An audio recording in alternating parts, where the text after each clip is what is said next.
قادیانیت کسی صورت میں پھیل نہیں سکتی۔ اسی طرح دیکھیں عیسیٰ علیہ السلام کے بارے میں لکھتا ہے عیسیٰ علیہ السلام شراب پیا کرتے تھے۔ یورپ کے لوگوں کو جس قدر شراب نے نقصان پہنچایا ہے، اس کا سبب تو یہ تھا کہ حضرت عیسیٰ علیہ السلام شراب پیا کرتے تھے، شاید کسی بیماری کی وجہ سے یا پرانی عادت کی وجہ سے۔ حضرت مریم کے بارے میں مسلمانوں کا عقیدہ بڑی پاکیزہ عورت تھی، اللہ سے وعدہ کیا ساری زندگی کنواری رہوں گی، وعدے کو پورا کیا، اللہ کے عبادت میں لگی نہیں، اللہ نے اپنی قدرت سے ان کو حاملہ کیا، اس حمل سے حضرت عیسیٰ ابن مریم پیدا ہوئے۔ قرآن نے کہا کہ ام صدیقہ حضرت مریم پاک دامنہ تھی۔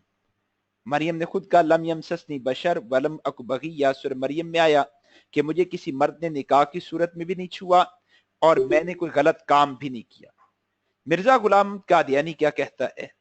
وہ یہ کہتا ہے کہ حضرت عیسیٰ علیہ السلام کی والدہ سے نعوذ باللہ بدکاری ہوئی، اس بدکاری کے نتیجے میں عیسیٰ علیہ السلام کا حمل ٹھہرا اور عیسیٰ علیہ السلام کی والدہ کا پھر اس حمل کے بعد ناجائز نکاح ہوا، اس ناجائز نکاح سے 7 بچے ناجائز اور ہوئے نعوذ باللہ۔ یہ قادیانیت ہے۔ یہ میں حوالہ جات آپ کے سامنے کر دیے۔ حضرات صحابہ پہ آئیں تو حضرات صحابہ میں سے کوئی ایک صحابی بھی ایسا نہیں ہے جس کی مرزا نے توہین نہ کی۔ ہم زیادہ صحابہ کی بات نہیں کرتے، ایک صحابی بھی ہیں اور نواسہ رسول بھی حضرت حسین۔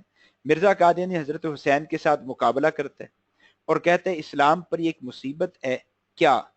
خود کو کہتا ہے کستوری کی خوشبو اور حضرت حسین کو کہتا ہے گوں کا ڈھیر۔ نواسہ رسول کو یہ الفاظ دشمنان حسین نے بھی نہیں کہے جو مرزا قادیانی نے کہے، جو اعلانیہ حضرت حسین کے دشمن ہیں، ان کو بھی جسارت نہیں ہو سکی کہ وہ حضرت حسین کے بارے میں اس طرح کے الفاظ بولیں۔ پھر قرآن مقدس کی توہین پہ آئیں، مرزا قادیانی نے قرآن پاک کی توہین کی۔ اچھا یہ بڑی عجیب بات ہے، مسلمانوں سے ملتے ہیں تو کہتے ہیں ہم تو قرآن کو مانتے ہیں، ہم تو قرآن کو مانتے ہیں، لیکن قرآن کو ماننے کا مطلب کیا ہے؟ وہی جو ہمارا مطلب کیا؟ ہم کہتے ہیں قرآن کو مانتے ہیں، یعنی قرآن جیسی کوئی کتاب نہیں ہوئی نہ ہوگی۔ قرآن تمام کتابوں میں سب سے مقدم، قرآن کے بعد حدیث کا مقام ہے اور پھر باقی کتابیں۔